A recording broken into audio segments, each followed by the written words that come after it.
बीजापुर शहर में एक व्यक्ति पर जानलेवा हमला किए जाने की घटना सामने आई है। मंथन हॉल के सामने गैंगबोडी एरिया में रहने वाले चंद्रू शिवानंद मारने पर कुछ लोगों द्वारा जानलेवा हमला किया गया, जिसमें वो गंभीर रूप से घायल हो गए। मिली जानकारी के मुताबिक बीजापुर शहर के मंथन हॉल के सामने गैंगबोडी एरिया में रहने वाले चंद्रू शिवानंद मारने पर कई लोगों ने अचानक हमला कर दिया। हमले में चंद्रू गंभीर रूप से घायल हो गया। घटना के बाद उन्हें तुरंत सरकारी अस्पताल में ले जाया गया। बाद में उनकी गंभीर हालत को देखते हुए उन्हें बीएलडी हॉस्पिटल शिफ्ट किया गया, जहां फिलहाल उनका इलाज जारी है। घटना की जानकारी मिलते ही गांधी चौक पुलिस थाना की पुलिस मौके पर पहुंची और पूरे मामले की जांच शुरू कर दी है। बताया जा रहा है कि चंद्रू पर हमला उनके ही रिश्तेदारों में शामिल कुछ लोगों द्वारा किया जाने का आरोप है।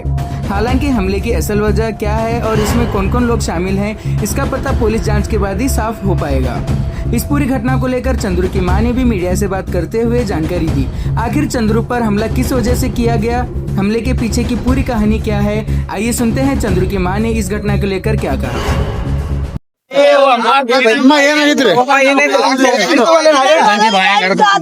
ಆಟೋದಾಗ ಹಾಕೊಂಡು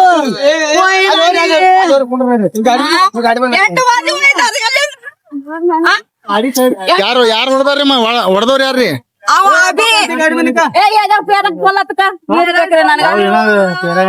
ಅಲ್ಲಿ ಏನೈತ್ರಿ? ಯಾವಾಗ ಸುನಿಲ್ ರೀ, ಅಭಿ ರೀ, ಅಕ್ಷಯ್ ರೀ, ಮತ್ತ ವಿಶಾಲ ಮತ್ತ ಪರಶು ಗಾಸ್ಮಂಡಿ ಅವ್ರ ಹೆಸರ ಪ್ರಹ್ಲಾದ್ ರೀ, ಅರಪ್ಪನ ಹೆಸರಿ ಅವ್ರ ಗಾಸ್ಮಂಡಿ. ಒಟ್ಟ ಇವ್ರ 5 ಮಂದಿ ಇದ್ರ ಉಳಿದ್ರು ಅವ್ರ ದೋಸ್ತರು ಇದ್ರತ್ರಿ, ಯಾರು ಗೊತ್ತಿಲ್ಲ.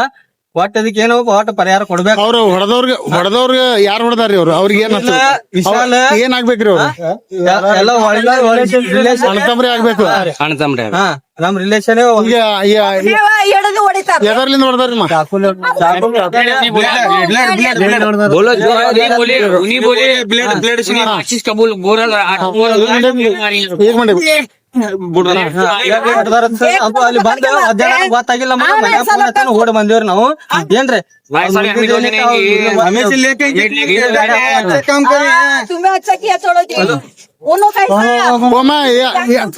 छोकरे का नाम क्या भी लगे? चंद्रू माने। बाप का नाम शिवानंद। चंद्रू शिवानंद माने।